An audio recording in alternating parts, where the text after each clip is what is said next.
Acá lo tenemos a Juan Raúl Ferreira. Buen día y bienvenido, Juan. Buen día, Alejandro. ¿Cómo estamos? ¿Andás por visitar los... Perdón la infidencia, a lo mejor me acabo de dar cuenta que a lo mejor... No, para nada, no. ¿Vas a visitar los pagos de tu viejo? Exactamente. En unas horas más estamos saliendo para Melo. Bueno, si bien es cierto que no pueden haber en esta campaña electoral departamental asambleas, etcétera, sí tenemos una agenda muy nutrida de medios, algunas reunioncitas guardando distancia y alguna visita a poblaciones del interior que frecuentaba mucho cuando yo era pequeño, como por ejemplo Fraile Muerto. Ajá. Juan, los oyentes de La Mañana en Camino están habituados a tu semanal columna, que siempre ha sido sobre análisis internacional. No obstante, nosotros mismos nos hemos dado pequeñas licencias cada tanto para abordar otros asuntos de diversa cualidad, los mismos, ¿no?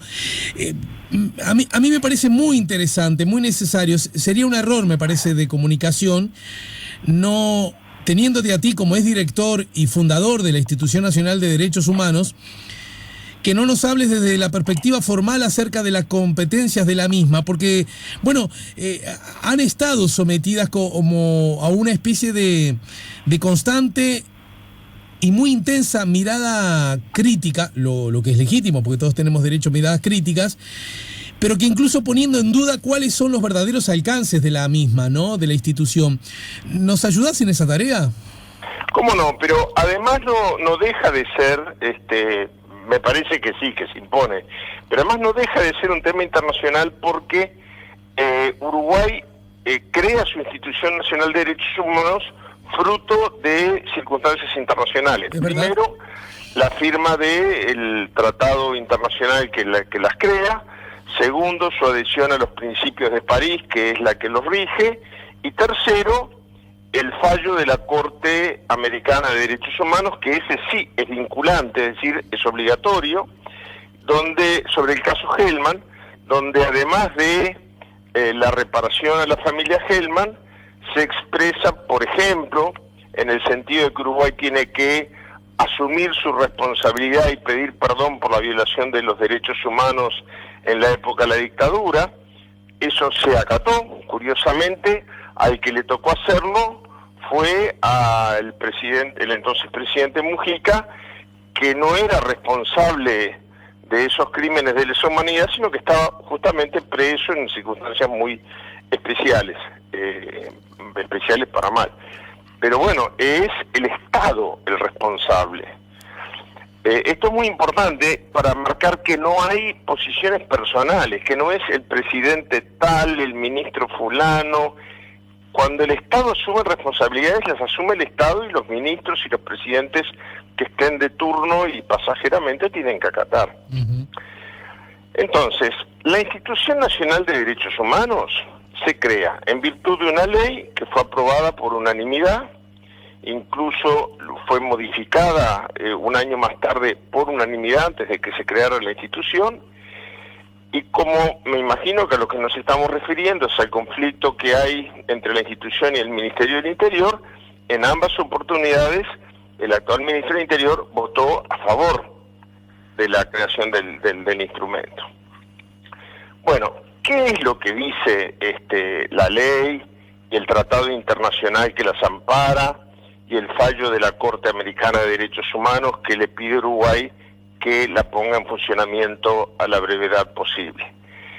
Que la institución pueda hacer recomendaciones que no son vinculantes, vale decir, si encuentra una situación que violenta los derechos humanos en un ministerio o en un fallo judicial, porque es respecto de los tres poderes y con independencia absoluta de los tres poderes, o una ley aprobada por el Parlamento, bueno, muchas veces es por la positiva, sin ninguna connotación política, no es una recomendación criticando, sino aportes en la elaboración de un proyecto de ley.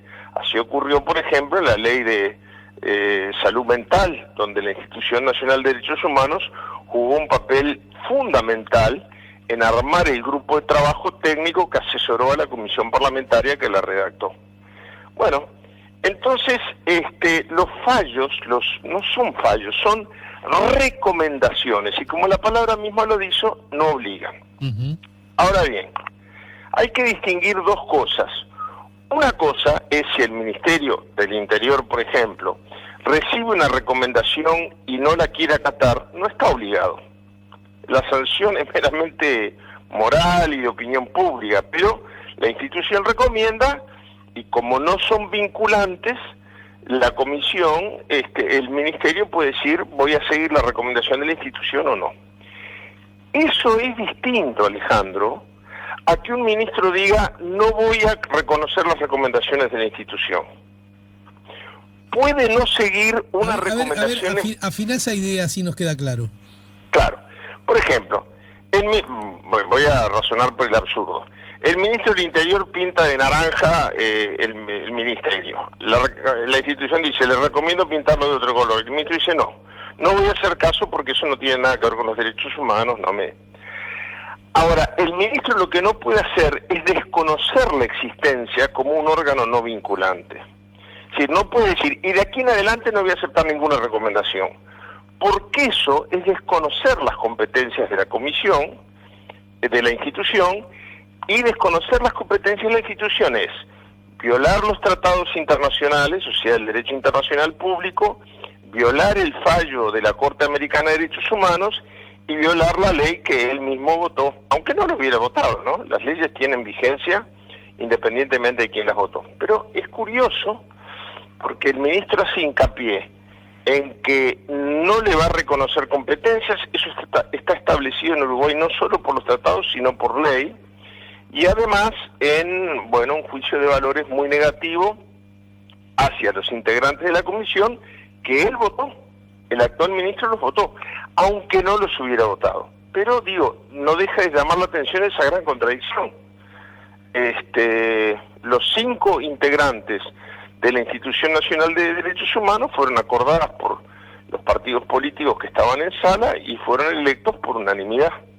Entonces es muy curioso. Además, estas recomendaciones han sido aprobadas en la institución por unanimidad y una de las integrantes del Consejo Directivo fue propuesta por el partido. Bueno, los partidos no pueden proponer, pero fue explícito el apoyo que tenía el Partido Nacional en su nominación. Quiere decir que yo no sé si queda clara la diferencia. A ver, la diferencia queda clara, pero a mí me gustaría que pudiéramos, por ejemplo, todo esto ocurre para no agarrar desprevenido a ningún oyente. Cito, por ejemplo, en este caso Montevideo Portal, que cita a su vez En Perspectiva, donde hace pocos días estuvo el ministro Larrañaga. La Institución Nacional de Derechos Humanos es un club político y el ministerio no seguirá sus recomendaciones. Además, el ministro anunció que se analiza pedir la declaración de inconstitucionalidad de la Institución Nacional de Derechos Humanos. Estos dos enunciados parecen dar cuenta que habla como de cosas distintas, ¿no? Mirá, me parece mal cómo está funcionando, y la otra parece dar cuenta, porque si se habla de inconstitucionalidad, mirá, creamos un instrumento que no es constitucional, ¿no? Claro. En primer lugar, acá hay una norma, la Constitución no dice nada contra la Institución de Derechos Humanos desde ya, pero eso, si él le pregunta a la Suprema Corte, se lo dirá a la Suprema Corte.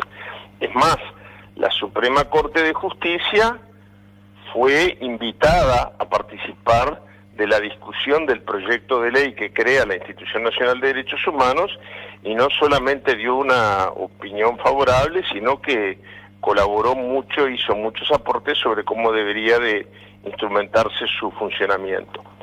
Pero en segundo lugar, nosotros somos un Estado de Derecho. En el Estado de Derecho, los tratados internacionales tienen una jerarquía superior. En Argentina, por ejemplo, la Constitución misma lo dice, que los tratados internacionales tienen rango constitucional. Acá no se dice, pero está en la naturaleza de los hechos, aunque no esté explícitamente expuesto y redactado en la Constitución de la República.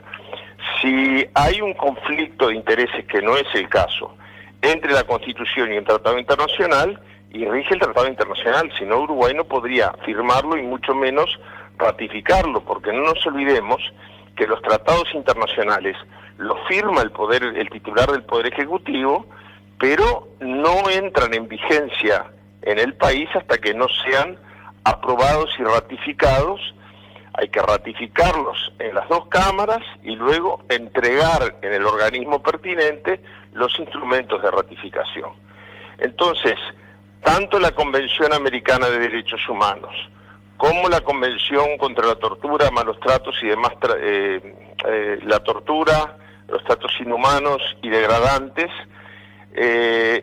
como el fallo de la Suprema Corte de Justicia, de la Suprema Corte de Costa Rica de Derechos Humanos, los tres son virtud de convenios y responsabilidades que asumió la República y ratificó el Parlamento.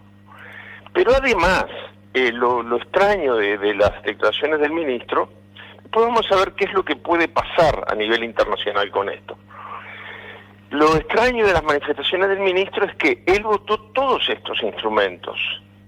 Él votó como senador que se cumpliera con el fallo sobre el caso Gelman, y estuvo presente en sala cuando el presidente Mujica, en nombre del Estado uruguayo, pidió perdón oficialmente por los crímenes cometidos durante la dictadura, crímenes de lesa humanidad.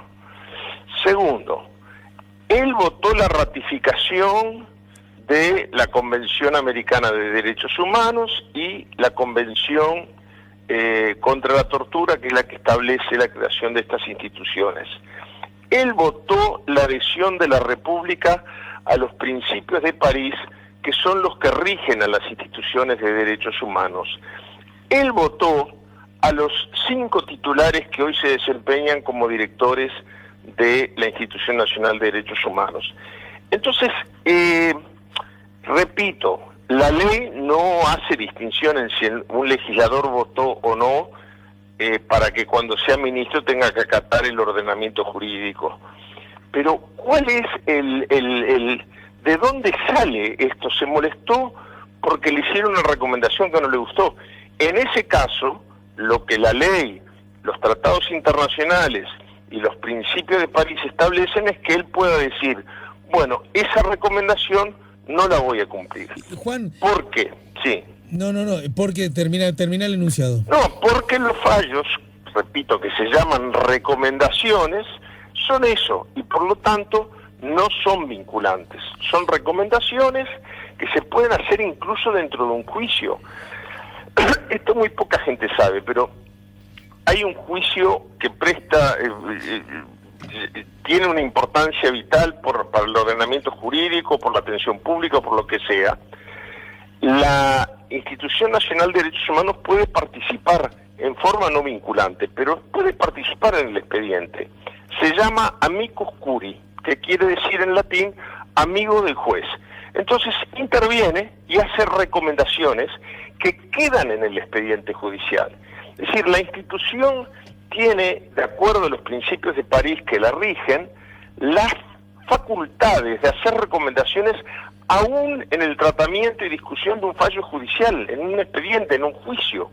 Entonces no entiendo, sinceramente lo digo. Déjame hacerte dos preguntas, vos en tu condición de exdirector, pero justamente en tu condición de que ya no sos director. A ver. Por un lado, me parece que Uruguay tiene... Mira, ahora voy a conversar con el querido Conrado Ramos, que a lo mejor hasta él desde la perspectiva de su condición de doctor en ciencia política nos puede auxiliar. Uruguay tiene, a propósito de institutos de tipo la Institución Nacional de Derechos Humanos, Defensorías del Pueblo, como una especie de gran retraso con relación a las realidades que tienen estas instituciones en otras naciones. ¿Podemos coincidir en eso? Han llegado muy tarde al Uruguay, estamos poco acostumbrados a este tipo de instrumentos. Exactamente. Sí. Quiero tratar de encontrar una explicación política, pero también histórica.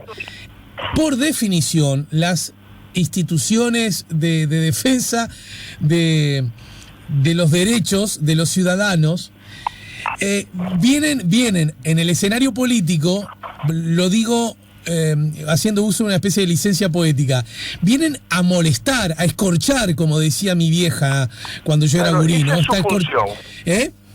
Esa es su función. Claro, porque justamente están obligados a tener una lectura que es otra, que a veces resulta impertinente, molesta, pero siempre siguiendo un mandato para el cual fue destinado. Ese gesto, de pronto, puede lucir como incómodo para los gobernantes de turno. Y acá enlazo esto a la pregunta que te voy a hacer ahora. Vos fuiste director y coincidió que tu época de director con el gobierno de la izquierda en Uruguay, con el gobierno del Frente Amplio, ¿no es cierto? Sí. La pregunta es, ¿la institución nacional al gobierno de la izquierda escorchó? Claro. ¿Molestó, Muchas incomodó veces. O fue un caldito de agua tibia? No, muchas veces en muchos temas, nosotros además como la ley uruguaya, la ley que reglamenta el funcionamiento de la institución, establece específicamente que el cambio de mandato de los directores sea en la mitad de un gobierno. Quiere decir que todos los directorios funcionan por lo menos con 2 gobiernos. A nosotros nos tocó, en suerte, el gobierno de la segunda mitad del gobierno Mujica y la primera mitad del gobierno de Tabaré Vázquez, porque duran 5 años el mandato, 2 años y medio con cada gobierno. Y a los 2 gobiernos, tanto el de Mujica como el de Tabaré Vázquez, el último de Tabaré Vázquez, nosotros les hicimos muchas recomendaciones, en muchos casos hacíamos observaciones de cosas que habría que corregir o que modificar. Incluso fuimos a las Naciones Unidas porque la institución tiene su sitio con independencia en los organismos de derechos humanos de Naciones Unidas y muchas veces se trataban temas de derechos humanos vinculados al Uruguay. Nos conversábamos amistosamente con los representantes del Poder Ejecutivo, pero después llegábamos al plenario, por ejemplo, de la Comisión de Derechos Humanos de las Naciones Unidas, a donde yo fui varias veces con la doctora Mirta Yance, y a veces teníamos la misma posición y a veces no. Pero nunca esto fue obstáculo. Tuvimos sí la suerte, pero podría haber sido de otra manera, sin violar la ley, de que todas nuestras recomendaciones fueron aceptadas durante estos 2 gobiernos, aun cuando en algunos casos implicaba modificar aspectos de una política o de un decreto o lo que fuera. Nosotros nunca se nos rechazó una recomendación, pero podría haber ocurrido sin violar la ley. Yo insisto en eso, el ministro del Interior tiene el derecho de decir, no voy a cumplir esta recomendación por esto y por aquello. Lo que no puede es decir que no va a aceptar recomendaciones, que no reconoce a la institución, que no reconoce su independencia amparada en los principios de París, que la considera inconstitucional. Todo esto expone a Uruguay que, a ver, yo no creo que vayan a haber sanciones económicas, pero el Uruguay, hasta económicamente, en su relacionamiento internacional, depende mucho de su prestigio. Uruguay es un país, aún en los tratados de libre comercio, los acuerdos que negocia con otros países, que no tiene un peso económico, geográfico, productivo o de consumo como para poder incidir en la realidad internacional. ¿Por qué ha incidido tanto a lo largo de su historia? Y por los valores morales y los principios éticos y los consensos que busca al formular su política exterior.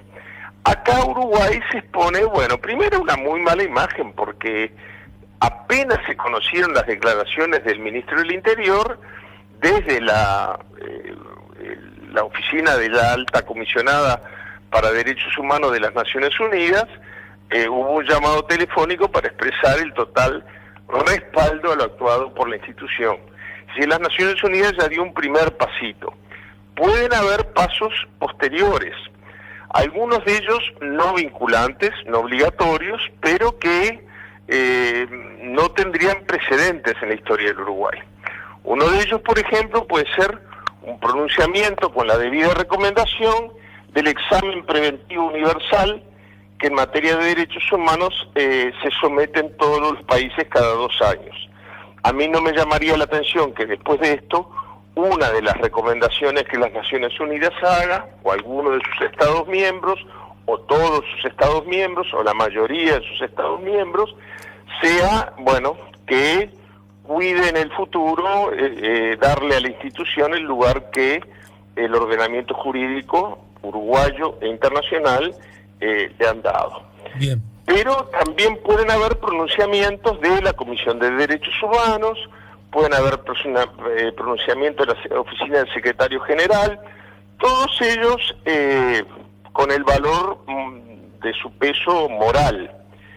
Pero también puede haber, y ese sí es obligatorio, un pronunciamiento de la Corte Americana de Derechos Humanos con sede en San José de Costa Rica, porque, repito, en este caso particular, el caso del Uruguay, la creación de la institución, que Uruguay la había aceptado pero nunca la había instrumentado, surge del fallo sobre el caso Hellman de la Corte Americana. La diferencia es que la Corte Americana es uno de los organismos internacionales de los que Uruguay es parte y que sí sus fallos son de obligatorio cumplimiento para el Uruguay. Te mando un abrazo grande, Juan Raúl. Un abrazo muy grande, Alejandro, y ojalá esto se supere rápidamente por el bien de la imagen internacional del país. Juan Raúl Ferreira nos ayudó a poner la mañana en camino. Ya volvemos con La Mañana en Camino.